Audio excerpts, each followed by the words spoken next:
ನೂನ್ ಪಟ್ಟಣದಿಂದ ಚಟ್ನಾಳ ಗ್ರಾಮಕ್ಕೆ ನೇರ ಬಸ್ ಸೌಲಭ್ಯಕ್ಕೆ ಆಗ್ರಹಿಸಿ ವಿದ್ಯಾರ್ಥಿಗಳಿಂದ ಹಾಗೂ ಗ್ರಾಮದ ಮುಖಂಡರಿಂದ ಪ್ರತಿಭಟನೆ ನಡೆಸಿದ ಘಟನೆ ಶನಿವಾರದಂದು ನಡೆಯಿತು.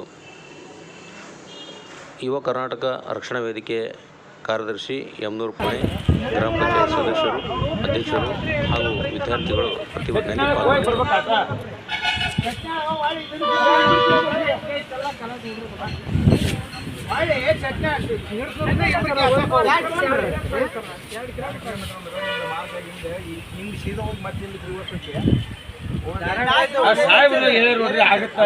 ಭೇಟಿ ಮಾಡ್ತೀನಿ ಮಾತಾಡ್ತೀನಿ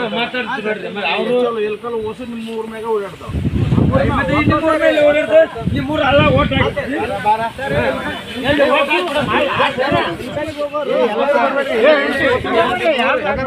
ಮತ್ತೆ ಉಲ್ಟಾ